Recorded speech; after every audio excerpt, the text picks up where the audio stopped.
Hi dears, welcome back to my channel. ഞാൻ ഈ ഒരു ഡിസൈൻ ചെയ്തെടുക്കാൻ വേണ്ടി ഇതുപോലെ മാംഗോ ഷേപ്പിലുള്ള ബീഡ്സ് എടുത്തിട്ടുണ്ട്. അതുപോലെ തന്നെ ഇതുപോലെ സ്ക്വയർ ഷേപ്പിലുള്ള വൈറ്റ് കളർ ബീഡ്സ് എടുത്തിട്ടുണ്ട്. പിന്നെ ഞാൻ എംബ്രോയ്ഡറി ത്രെഡും ആങ്കറിൻ്റെ ത്രെഡാണ് എടുത്തിട്ടുള്ളത്, പിങ്ക് കളറാണ്. ഈ ഒരു ഡിസൈൻ ചെയ്യുന്നത് ഒരു ചെറുപയർ കളർ, ആ ഒരു കളറിലെ ഡ്രസ്സിലാണ്. അപ്പം നല്ലതായിട്ട് മാച്ച് ചെയ്യുന്നുണ്ട് ഈ ഒരു പിങ്ക് ത്രെഡ് ഉപയോഗിച്ച് ചെയ്യുമ്പോൾ. നമ്മൾ ആദ്യം തന്നെ ഈ ഒരു ബീഡ്സിനെ, ഈ വൈറ്റ് ബീഡ്സിനെ നമ്മളിങ്ങനെ ഒട്ടിച്ച് വെച്ചിട്ട് നല്ല ഡ്രൈ ആയതിന് ശേഷം വേണം നമ്മൾ ഈ ത്രെഡ് ഉപയോഗിച്ചിട്ട് ചെയ്യാൻ വേണ്ടി, ഇല്ലെങ്കിൽ ഇത് ഇളകിപ്പോവും. ഈ ബീഡ്സിൻ്റെ ചുറ്റുമുള്ള ഫ്ലവർ വരുന്നത് ഫ്രഞ്ച് നോട്ടാണ്.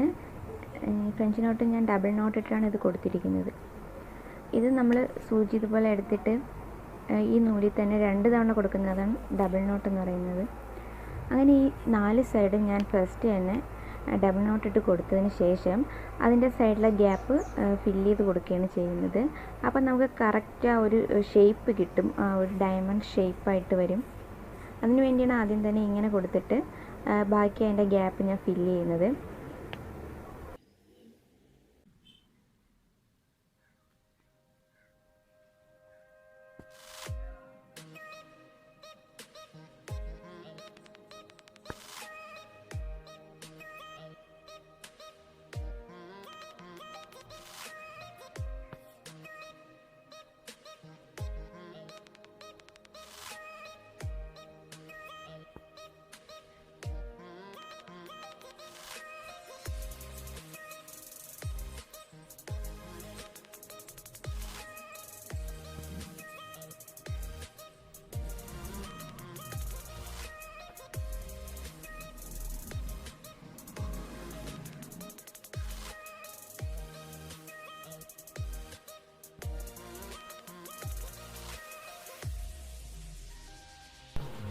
ഇത് കഴിഞ്ഞ് നമ്മൾ അടുത്ത് ചെയ്തെടുക്കുന്നത്, ഈ ഒരു ഡിസൈൻ ഞാൻ ഫസ്റ്റ് ഫ്ലവർ പോലെ കൊടുത്തിട്ടുള്ളത് സെൻറ്ററിലാണ്. ഫസ്റ്റ് സെൻറ്ററിൽ ഞാൻ തുടങ്ങിയിട്ടുള്ളത്.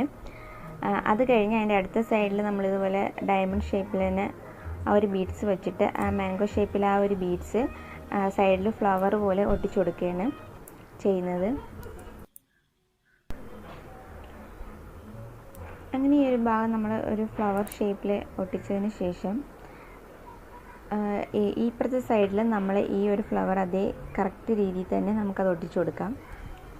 നമ്മൾ ഫസ്റ്റ് ആദ്യം സെൻറ്ററിൽ നിന്ന് സ്റ്റാർട്ട് ചെയ്യണം. അപ്പോഴേ നമ്മൾ ഓരോ സൈഡിലും നമുക്ക് ഈ സൈഡിൽ, ലെഫ്റ്റ് സൈഡിലുള്ള റൈറ്റ് സൈഡിൽ നമുക്ക് സെയിം ആയിട്ട് ചെയ്യാൻ പറ്റുള്ളൂ.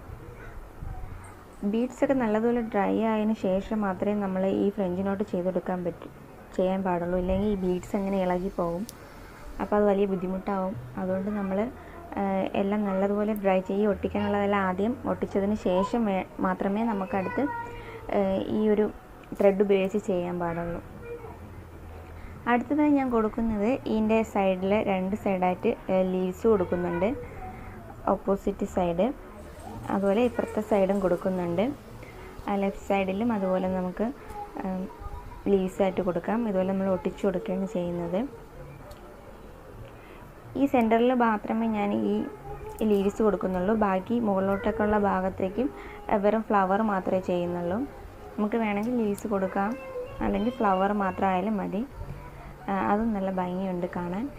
ഇപ്പോൾ ഈ ഒരു രീതിയിലേക്ക് വന്നിട്ടുണ്ട്. ബാക്കി നമ്മൾ ഫ്രഞ്ച് നോട്ട് കൊടുത്തില്ലേ സെൻറ്ററിൽ, അതുപോലെ ഈ സൈഡിൽ സ്റ്റോൺ ഒട്ടിച്ചതിന് ശേഷം നമുക്ക് ഫ്രഞ്ച് നോട്ട് കൊടുക്കാം. പിന്നെ നമുക്ക് ഈ വൈറ്റ് ബീഡ്സ് ഉപയോഗിച്ചിട്ട് നമുക്ക് ഇഷ്ടമുള്ള രീതിയിൽ ഇങ്ങനെ വെച്ച് നോക്കാം. ഞാനിങ്ങനെ കുറേ തവണ ഓരോ രീതിയിൽ ഇങ്ങനെ വെച്ച് നോക്കി, അങ്ങനെയാണ് ഓരോ ചെയ്ത് നോക്കുന്നത്. അതുപോലെ നമുക്ക് എങ്ങനെയാണ് നന്നായിട്ട് തോന്നുന്നത് അതുപോലെയൊക്കെ വെച്ച് കൊടുക്കാം. ഇപ്പം ഞാൻ ഈ ഒരു രീതിയിലാണ് ഈ ഒരു ബീഡ്സ് വെച്ച് കൊടുത്തിട്ടുള്ളത്. ഞാൻ എല്ലാം ഒട്ടിച്ചതിന് ശേഷം മാത്രമാണ് ഈ ഫ്രഞ്ച് നോട്ട് ഈ ചുറ്റിലും ചെയ്തെടുത്തിട്ടുള്ളത്. പിന്നെ അതിന് ശേഷം ഞാൻ ഇതുപോലത്തെ ഒരു ബീഡ്സ് എടുത്തിട്ടുണ്ട്, കുഞ്ഞ് ബീഡ്.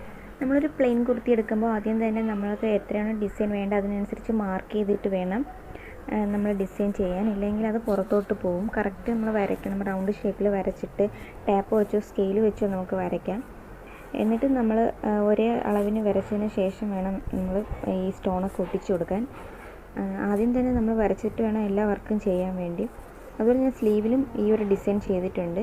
പിന്നെ അംബ്രല്ല ടൈപ്പ് കുർത്തി ആയതുകൊണ്ട് അതിൻ്റെ സ്റ്റിച്ചിൻ്റെ മുകളിലും ആ സെൻറ്ററിൽ വരുന്ന ആ കട്ടിൻ്റെ മുകളിലും ഞാനിത് ഈ ഒരു ഫ്രഞ്ച് നോട്ട് വെച്ചിട്ട് തന്നെ ഈ ഒരു ഫ്ലവർ ചെയ്തിട്ടുണ്ട്. അപ്പോൾ നിങ്ങൾക്ക് ഈ വീഡിയോ ഇഷ്ടമായെങ്കിൽ ലൈക്ക് ചെയ്യുക, ഷെയർ ചെയ്യുക, സബ്സ്ക്രൈബ് ചെയ്യുക. Thanks for watching.